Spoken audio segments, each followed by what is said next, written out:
1952 మార్చి 21న విడుదలైన సాంఘిక చిత్రం ప్రేమ. భరణీ పిక్చర్స్ బ్యానర్లో నిర్మాణమైన ఈ చిత్రానికి నిర్మాత, దర్శకుడు పి. రామకృష్ణ గారు, కథా రచయిత్రిగా భానుమతి గారికి ఇదే మొదటి చిత్రం. ప్రేమ చిత్రకథలో లైలా మజ్ను కథాఛాయలు చాలా వరకు కనిపిస్తాయి. చదువుకున్న హీరో పల్లెటూరి అమ్మాయిని ప్రేమించడం, వాళ్ల ప్రేమకు అనేక అవాంతరాలు, చివర్లో పల్లెటూరమ్మాయి చనిపోవడం, హీరో మరొక అమ్మాయిని పెళ్లి చేసుకోవడం, ఇది ప్రేమ చిత్రకథ. తమిళ వర్షన్ కాదల్ కూడా సమాంతరంగా తయారయ్యింది. కొన్ని రోజులు ఈ సినిమా పేరుని లవ్ అని కూడా ప్రచారం చేశారు.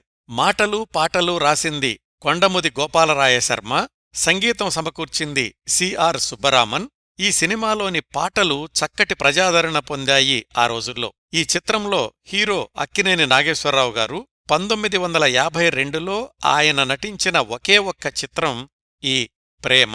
ప్రేమించి పెళ్లి చేసుకోలేక చనిపోయిన పల్లెటూరి అమ్మాయిగా నటించింది భానుమతి గారు. హీరోని పెళ్లి చేసుకున్న అమ్మాయిగా నటించింది జూనియర్ శ్రీరంజని. ఇంకా ఈ చిత్రంలోని ఇతర పాత్రల్లో ముక్కామల, రేలంగి, సిఎస్ఆర్, సూర్యకాంతం మొదలైనవారు నటించారు.